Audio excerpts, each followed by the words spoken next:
Rabbi Dr. Josh Joseph, shalom. Shalom. Executive Vice President of the Orthodox Union. First of all, Mazel Tov. Your daughter got married? Daughter got married. Wow. Thursday night. Here Baruch Hashem. in Israel. Here in Yerushalayim. It's very significant. It's amazing. It's amazing. We say Imesh Kachech in the chuppah. It has special meaning, of course, and significance when it's here in Jerusalem. Well, I'll tell you, my daughter made Aliyah a few years ago. She met a boy who made Aliyah a year ago.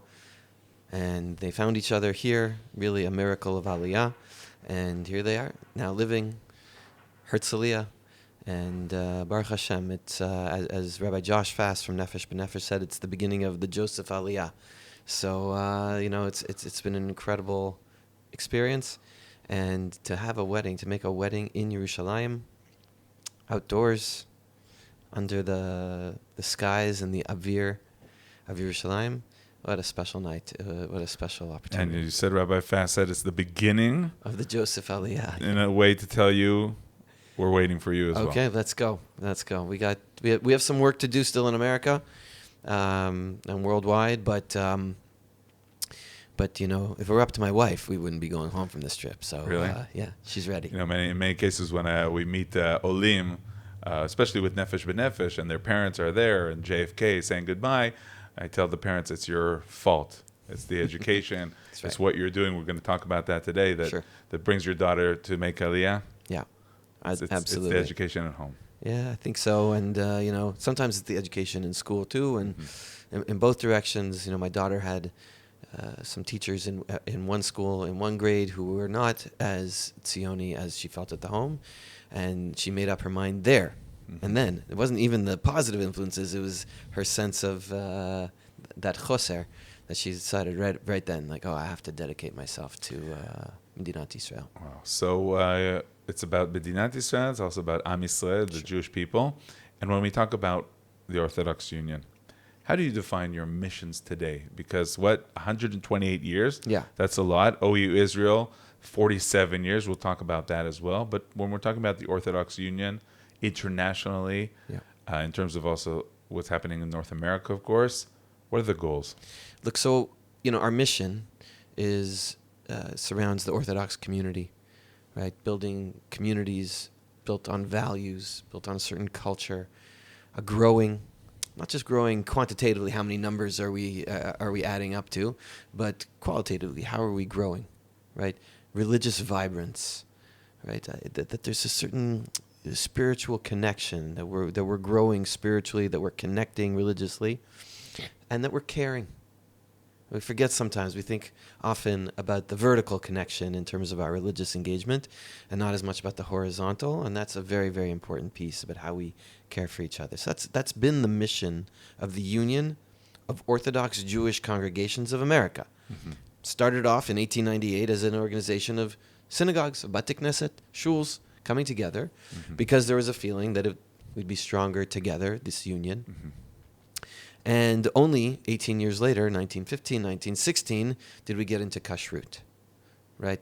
Because that was a need and we had to advocate for it. So it started off with shuls, then it became an advocacy group, and eventually got into kashrut. And because we're a nonprofit, any kinds of funds that came in from kashrut goes back into the community. And that's the beautiful business model. That's the sort of the flywheel of what happens, right? You advocate for the cause, you provide a service, whatever funding comes in goes into the next cause, advocating, and so on and so forth. And always in the middle, right, of this flywheel, what's in the middle? HaKadosh Baruch Hu, Hashem. And so our vision, I talked about our mission, our vision is more Jews growing closer to Hashem. Now let's talk a bit about the kashrut. How did OU become so big? What's the secret, and what was in terms of the need, the potential? What was it all about? So first of all, it's kind of amazing. The numbers are staggering.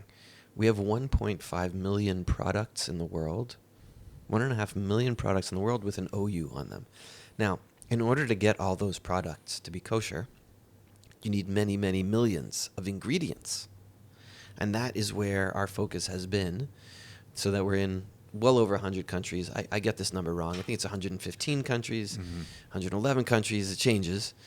But you think about how many countries there are in the world, 180 countries, and we're in basically 2/3 of them, where there's plants and they're doing spices and they're doing all kinds of different things. We're there, right? That's where we are. And that's one of the geniuses of the leaders of kashrut. And here I can give a shout out and a call out to Rabbi Menachem Genak Shlita, who really, when he came in 1981, because Rabbi Soloveitchik Zatzal told him this, to go there for 6 months, and then he ended up staying for 45 years. He was the first, and he was the only professional, at the organization. And today we literally have thousands of mashgichim around the world doing all kinds of things. And so when you have a vision that the world needs kosher, because no matter where you go, you need kosher products, and no matter where you are, you want to have the benefit of the kosher products. You have a vision, and you stay with it. It takes time. You have the chance to grow and grow and grow, and not necessarily at the retail level. Although we're growing here too, the restaurants now. You walk around Yerushalayim, you see the OU on the restaurant outside, right? Like the hotels opening up with an OU on it. We want to be at the retail level too, but the genius was really to go at the wholesale level with the ingredients, with the business to business relationships. For those who aren't familiar, it's kind of amazing to understand the cooperation between this Orthodox Jewish big organization and retailers and companies and restaurants and hotels around the world. It's amazing. Look, so Rabbi Genak recently retired. His number 2, chief operating officer, executive director of operations, is unbelievable leader, Rabbi Moshe Elephant, has become the CEO. And the vision to take it to the next place, it's always about the relationships. It's about the relationships with the companies, business to business, it's about the relationships with the people, and the ability to grow those relationships and move forward, each one at a time. One person at a time, one group at a time, and it's really remarkable now with thousands of mashgichim to be able to go be there, you're in person, and to be able to... The encounter is kind of is special and unique when you're trying to explain to some retailer from the other side of the world about kashrut and milk and meat. It's always interesting, these encounters. Yeah, look, so that's not my remit. Like, say, that's the one area that I'm not focused on. I will tell you, I do have one anecdote from when I was younger, where I was asked by the OU as a young rabbi to go somewhere, and so I went. The people there were so welcoming. They understood everything that I needed to do. The OU told me, you have to explain something. Before I could even explain it, we understand. There's an incredible openness and willingness out there to have the U and the O on the product. Now, when we talk about the activity, we're talking a lot about education.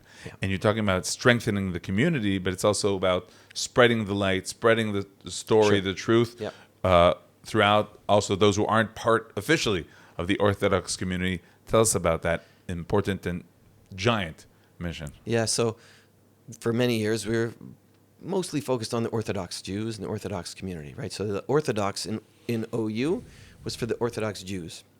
More recently, with our new strategic plan that we just launched, it's not just about Orthodox Jews, it's about Orthodox Judaism, Torah, Jewish ideas, Jewish identity, Jewish pride.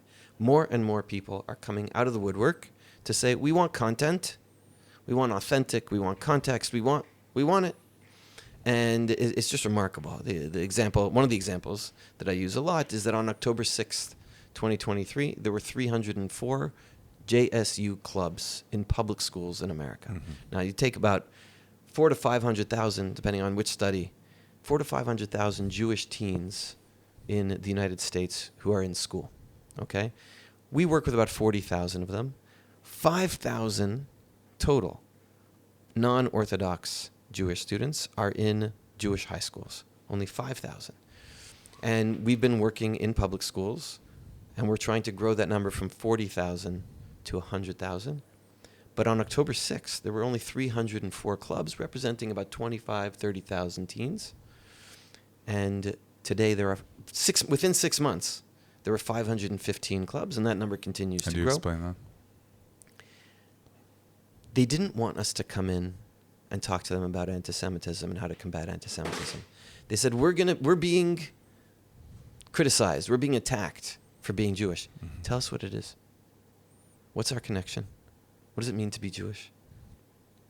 That idea, which we call pro-Semitism, right? The being proud of being a Jew, having a Jewish identity. What does it mean?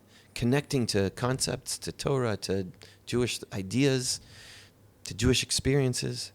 But ideas here doesn't necessarily mean, a Dvar Torah. What is Shabbat?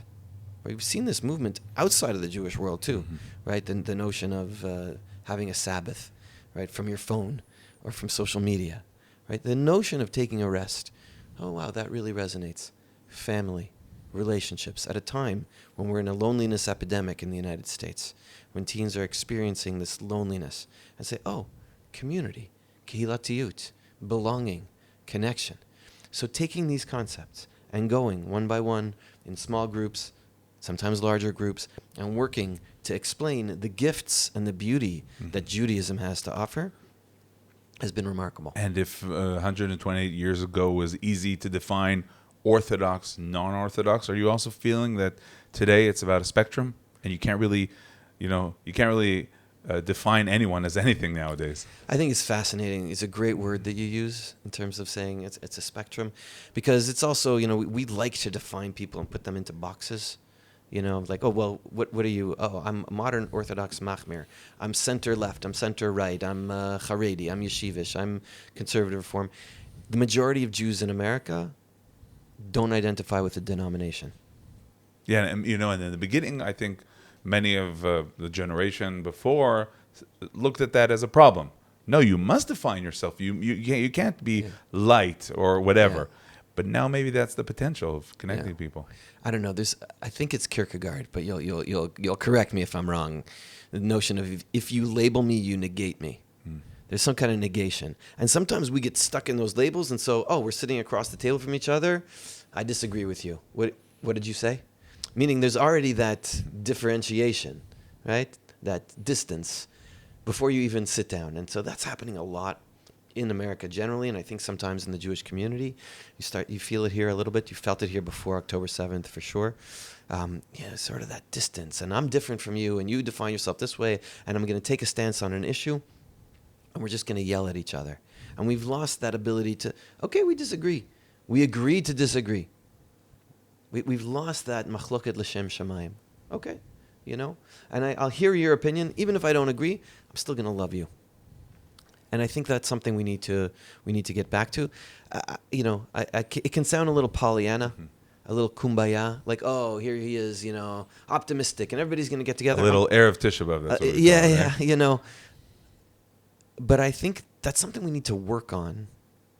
We need to have some intentionality around how do we see the connecting points? How do we see the 80% that we actually do agree on? Here in Israel, we learned about that kumbaya or Erev Tisha B'Av from our guys who were out in the field in Gaza and Lebanon. They were saying, guys, when we're together in the tank, we can talk, we can work together. We understand that we come from different ideals and different parts of the community, and we work together. Yeah.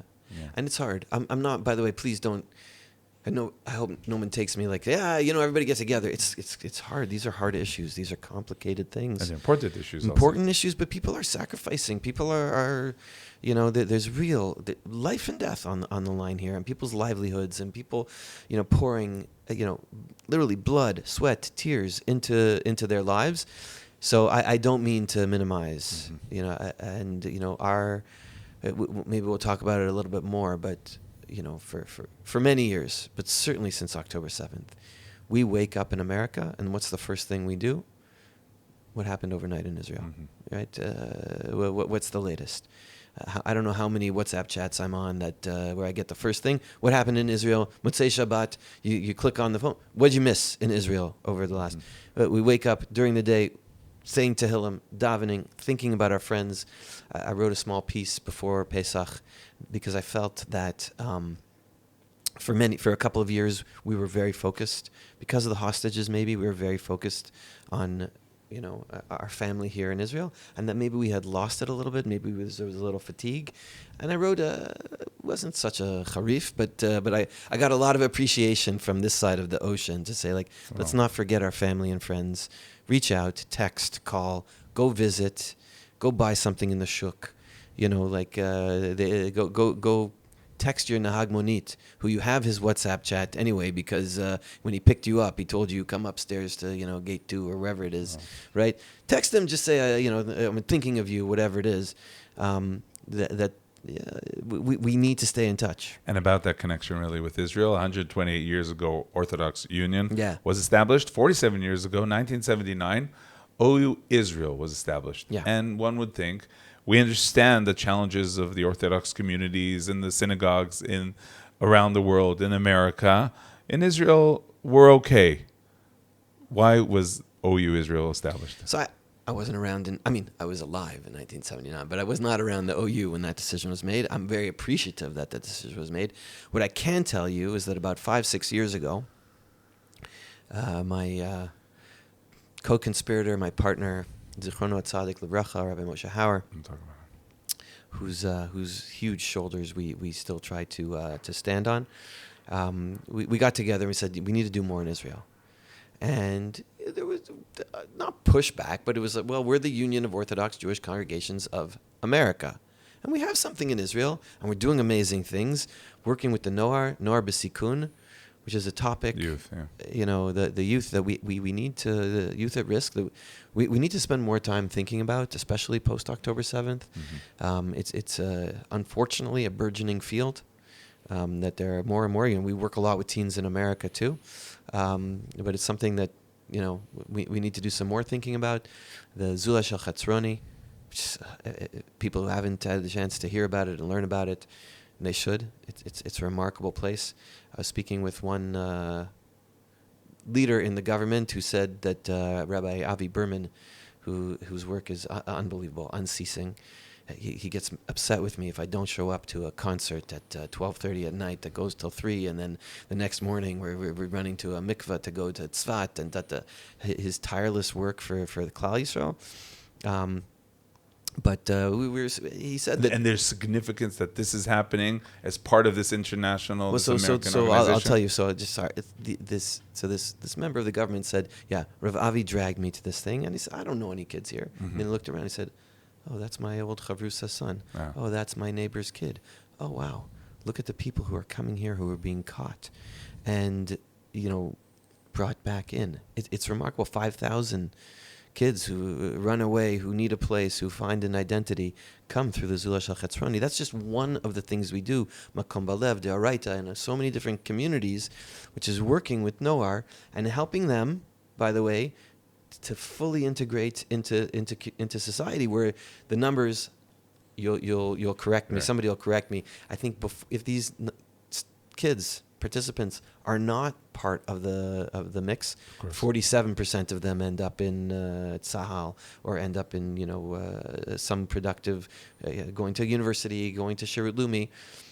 Once they come into these kinds of places, over 90% of them end up. So it's really building the Medina. So it's important for us.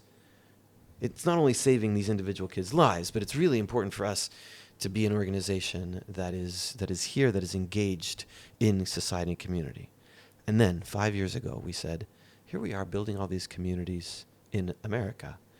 But there are a lot of Anglo Olim in Israel. How can we be helpful in Israel? How can we grow what we're doing? Take some of the ideas, obviously it has to be translated, not just language-wise, but appropriately to the different communities here. And so we're doing a skira right now. We're doing a survey of all the different communities. And here's the American, Canadian, whatever, right, who said, okay, it's like the 5 towns of Israel, you have your Renana and your Efrat and so on and so forth. And now all of a sudden we're doing this study. There's over 400 shuls so far. There's well more, with at least 20 families who are Dovrei Anglit, English-speaking families, in all kinds of communities. And so the opportunity for us to engage them, find out what are the needs from a spiritual perspective, the religious perspective, where we can be helpful.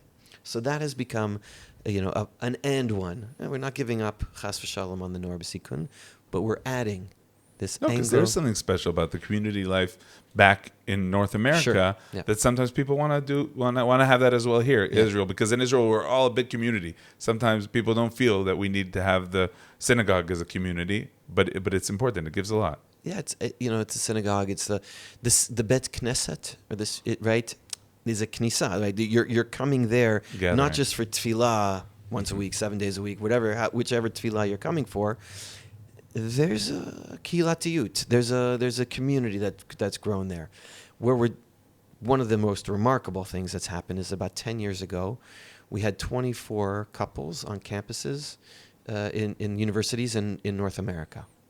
And they decided, it was before my time, to put a couple at what was then IDC, Reichman University in Herzliya.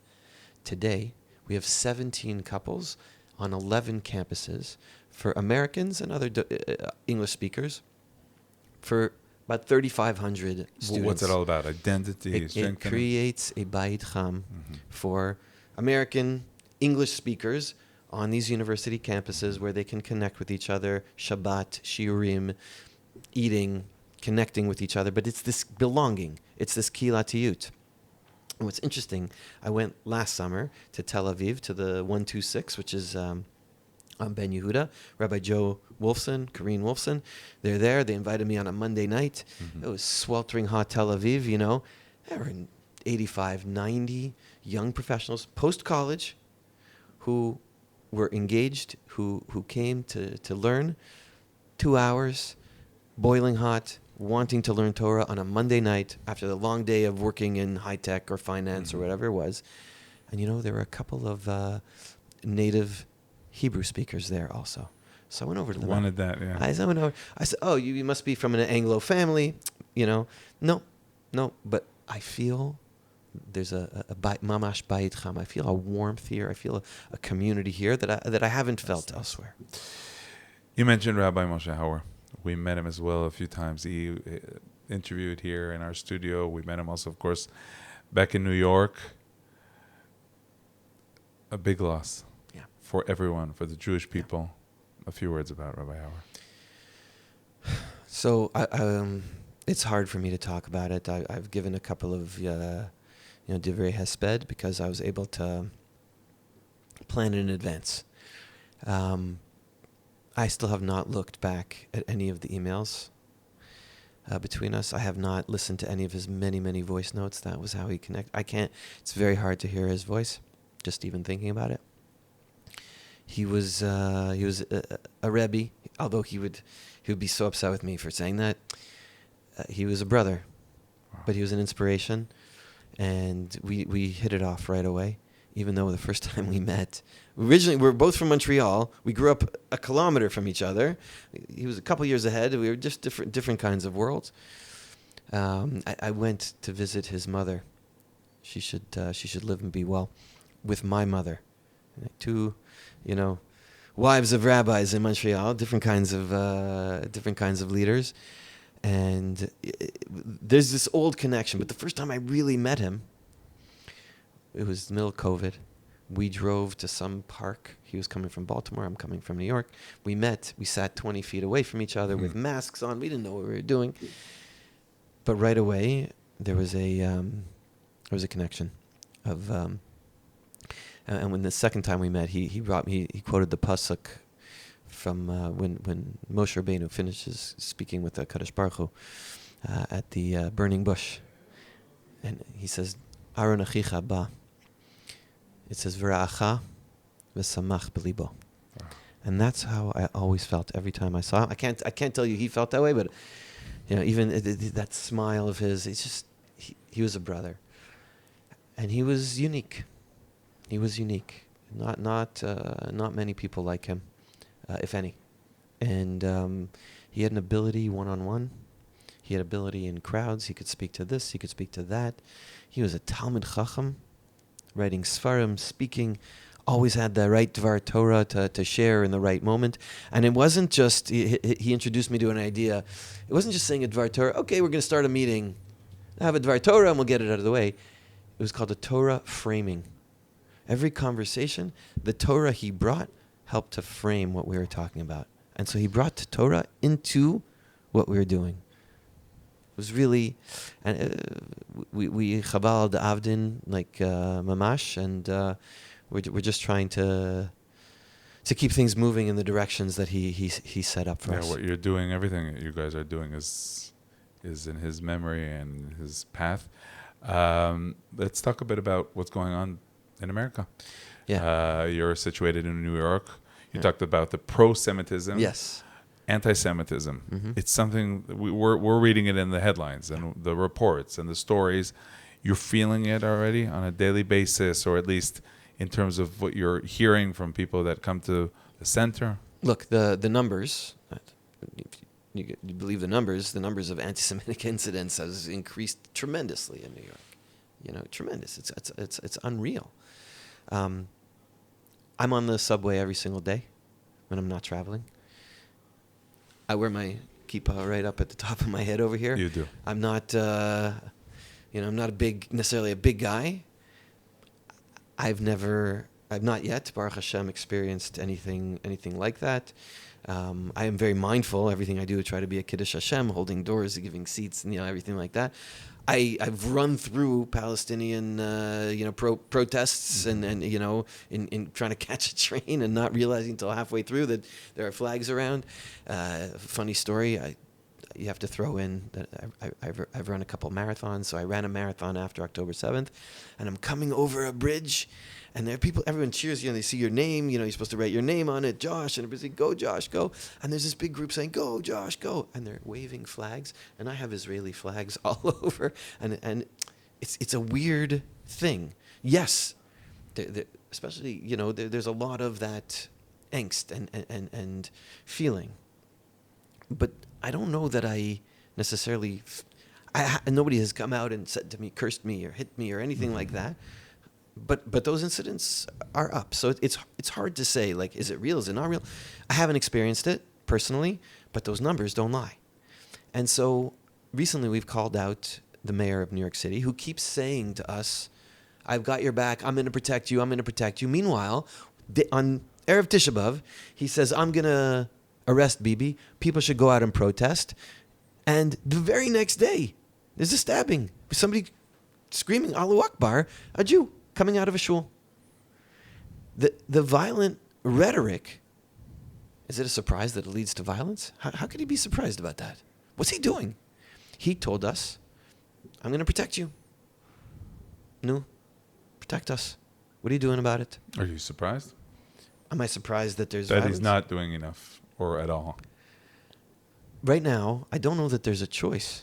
He's the mayor of New York City. So in New York City, he's got to speak up. Now, we do have other friends in government in New York City. Julie Menon is one of them, who are speaking up, who are calling him out. It should not be lost that the day that he called out, "I'm going to arrest Bibi," you get the bigger voice from Washington, D.C., Mm-hmm. the president of the United States, Donald Trump, says, "Nobody's arresting nobody." Right? We shouldn't lose that, right? And again, politics, people get caught up, Democrat, Republican, whatever you want to say. We have to remember our friends, and when people are supporting us, and there's no question, right, that the Trump administration, what they've done with universities and what they've called out on universities, has helped lower the temperature on anti-Semitism on university campuses. Obviously, it's not all the way gone, and I don't think it ever really was gone. It was just sort of lying low, but we do have a lot of friends, and we have to keep holding our hands and being machazik them. Last topic could be a whole podcast, but I'll ask you about it now. You're educating. Yeah. You're educating for Jewish values and Jewish ideas. One of the Jewish ideas is coming home, Yeah. building the land of Israel, living in Israel. And of course, it's all about a balance when you're educating abroad, about strengthening community. On the other hand, telling people, go home, go to Israel. How do you deal with that balance?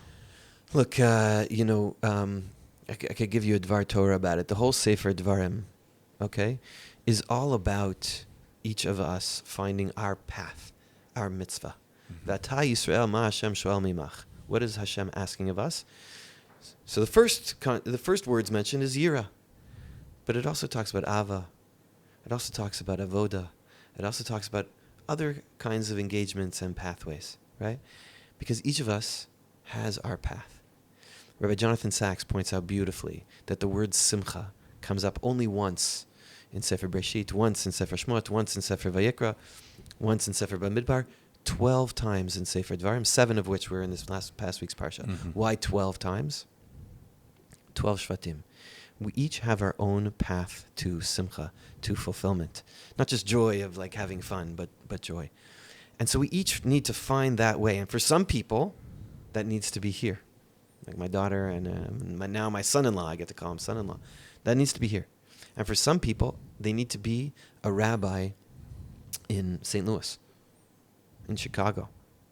They need to be, teaching in a school, right? In Houston, wherever it is.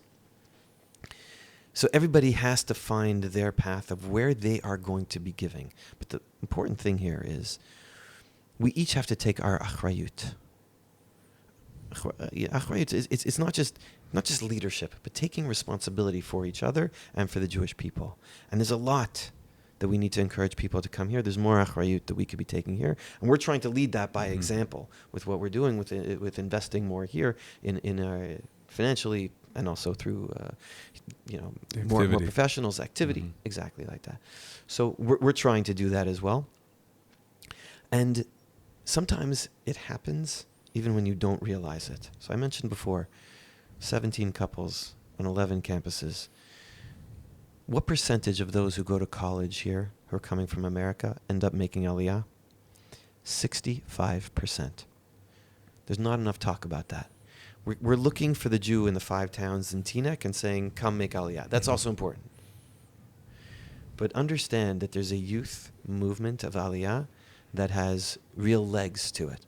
Because the more students who come here, who go to university here, and they get an internship, they have a relationship with a professor, they meet their shidduch, they get a job here. The more those opportunities happen, the more we can build those pathways, then you're going to see that Aliyah continuing and growing. Bezrat Hashem, to bring the Geula. We're waiting for you as well. Rabbi Dr. Josh Joseph, Executive Vice President of the Orthodox Union. Thank you very much for coming to our studio. Thank you so much. Thank you very much for coming here to Israel. Appreciate it. B'atzlacha.